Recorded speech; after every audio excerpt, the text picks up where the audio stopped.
Hello, this video is going to be all about the process of thumbnailing. The point of the thumbnailing process is to get lots of ideas out quickly for your design. It's especially useful when you're trying to answer a prompt in a clear way or work towards a final cohesive design from a lot of smaller ideas. Thumbnailing is part of the artistic process, but it's also useful for storyboarding, live drawing, and any designing as well. You can think of it as a rough outline for a story that you're trying to tell. In this video, the prompt I am creating thumbnails for is to create an artwork using an alphabet letter as the main focus of the composition, as well as depict a subject that starts with the same letter. For mine, I chose to use the letter D, and my subject was the Temecula Duck Pond, which is a park near my area. The first step in thumbnailing is to create some boxes, ideally in the proportion of what you're trying to draw. In my case, I was drawing for a 6x9 page, so I tried to keep the same ratio. It should be about the size of your thumb.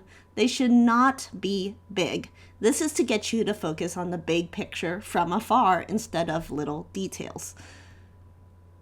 Now that you have a box, you can start sketching different ideas and approaches. These are general and can consist of different materials, styles, or focuses for each main idea. In my example, I've created 4 different ways to approach my prompt. It's important that when you're starting out, you try wildly different ideas so that you can attack the prompt from all possible angles that you can think of. Remember, thumbnailing is a drafting stage. That means that all ideas are worth jotting down, even the ones that you think are dumb. The third step is to iterate on your ideas now. Start developing each of the ideas in different ways. You can either branch off of what you have already drawn, or you can start a completely different approach using the same idea. I jot down a lot of notes when I make my own thumbnails because it helps me think through my thoughts clearly of why I like something and why I don't like something. For example, to change up my first idea, I only changed the D letter to match how I made it in my second thumbnail. I'm trying the exact same background that I used in my first thumbnail with only the single element changed, just to see if my opinion on this thumbnail changes. Now, I'll say it is okay for it to be messy. Mine are not particularly neat, and it's all right for you to hate a couple of the ideas. It's supposed to be messy, and it's supposed to be bad. However, it's still better to work through all of your ideas, from the good and the bad, to land on a final composition you know you're going to be happy to move forward with. As all artists say, trust the process. By working through these ideas visually and not just in your head, you find and solve problems that you wouldn't have encountered otherwise. Here at this point of the video, I'm pausing and assessing which of the 3 versions of this idea I like the best. I really like this one, so I'm circling it. However, I am not stopping there just because I found a really solid idea already. I'm going to keep iterating on my other ideas just in case there's another hidden gem that comes out of my brain. And there's an example that didn't work at all, so let's just move on and try something new. This is a stage of your art process where it is quite alright to toss out an idea halfway if you're literally not seeing it working. I have iterated all of the ideas as far as I could, and that has given me 13 thumbnails.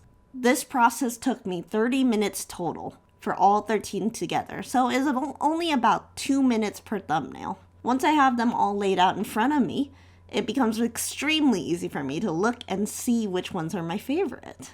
So finally, once I have picked my favorite, I'll iterate one more time, except slightly larger, and make sure I tighten up the details, placement, arrangement, and oftentimes I'll do a quick value fill at this point. I can make sure that the idea still works even when I make it a little bit bigger. By adding shading and value, I can determine my focal points as well as balance all of the elements on the page. Depending on your own style, you can test colors on your thumbnails too, and try lots of different combinations. Altogether, this is going to give me a very clear idea to base my larger pieces off of, and it combines all of my best ideas and brings me to a final sketch that I'll want to finalize and actually spend my time on. After all of that, here's how my final thumbnails turned out. Finally, I just want to say, the point of the thumbnail is not to make 20 beautiful artworks. It's to make 19 bad ones and one good one. It's to put your thoughts on paper so you can organize them clearly and tangibly. And thumbnailing your ideas gives you something tangible for other people to also see what you're thinking. Becomes really useful if you ever design something for someone else so that they can see your quick drafts without you having to sink hours into an artwork. Alternatively, it's also a good idea if you're just looking for feedback. Of course, in the end, this is just one way to approach thumbnailing. This method of working through my ideas visually and accepting that most of my thumbnails are gonna end up quote-unquote bad helps me actually to get started because it eliminates the fear completely of it needing to be perfect right away. Hopefully, it helps you too. Happy thumbnailing!